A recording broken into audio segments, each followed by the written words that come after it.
कि जिन्होंने कांग्रेस को धोखा दिया, अब कांग्रेस के लिए दरवाजे उनके पास खुले हुए नहीं मिलेंगे। जिन लोगों ने कांग्रेस को संकट में छोड़ा, अपनी मां को, अपने पिता को। एमपी में एक बार फिर बयानबाजी का तूफान देखने को मिल रहा है।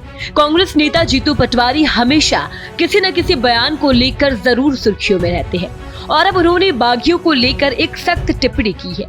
पटवारी ने साफ शब्दों में कहा कि बागियों के लिए कांग्रेस के दरवाजे अब बंद हो चुके हैं।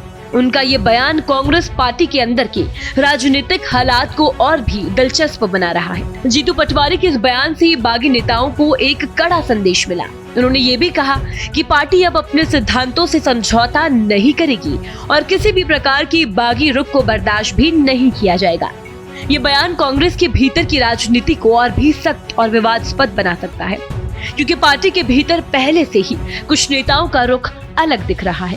जब लोकसभा का चुनाव आया तो भगदड़ मच गई। भगदड़ लोगों ने, बीजेपी ने एक मंच बना दिया, एक प्रकोष्ठ बना दिया कि कांग्रेस के लोगों को बीजेपी में कैसे ज्वाइन करें। उसमें यहाँ के विधायक जी भी आदरणीय पचौरी जी के साथ तोड़ के चले गए और उनको पता नहीं था कि 1 साल बाद उनकी ये गत होगी कि अंतिम नीचे भी नहीं बैठना मिलेगा, आखिरी में नीचे बैठना मिलेगा। वो गत होगी, एहसास नहीं होगा उन्हें। और मैं आप सबको भरोसा दिलाना चाहता हूँ पटवारी जी के आज्ञा और उनके विश्वास से कि जिन्होंने कांग्रेस को धोखा दिया, अब कांग्रेस के लिए दरवाजे उनके पास खुले हुए नहीं मिलेंगे। ध्यान रखना। जिन लोगों ने कांग्रेस को संकट में छोड़ा, अपनी मां को, अपने पिता को, जो बुजुर्ग हो जाते हैं उनको अपने हाथ में छोड़ देते हैं। कांग्रेस की कमजोर होती स्थिति को देखकर भारतीय जनता पार्टी में भाग गए। अब इस पार्टी में जगह भी है, ये विश्वास दिलाता है। ये मेरे को बात कहने की आवश्यकता नहीं थी, पर मैंने कही क्यों, इसलिए कही कि साथियों, संघर्ष करें।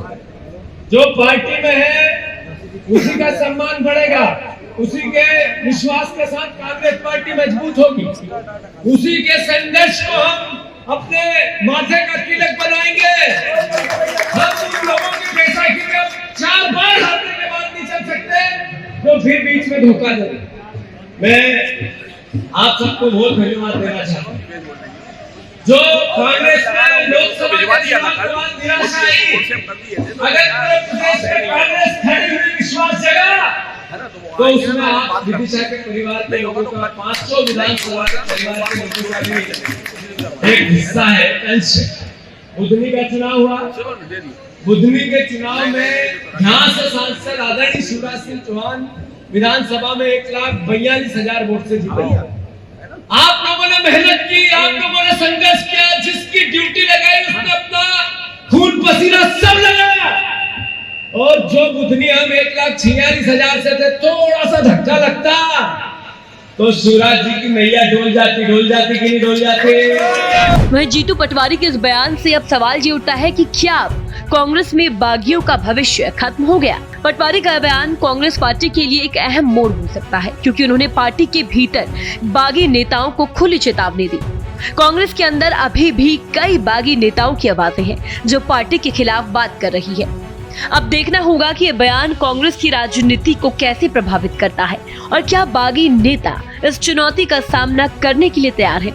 अब कांग्रेस के सामने सवाल ये उठता है कि क्या पार्टी के भीतर चल रहे विवादों और बागियों के मुद्दे को लेकर कोई सख्त कदम उठाया जाएगा। जीतू पटवारी का बयान इस बात का संकेत है कि पार्टी में अब अंदरूनी राजनीति और भी चौंकाने वाली हो सकती है।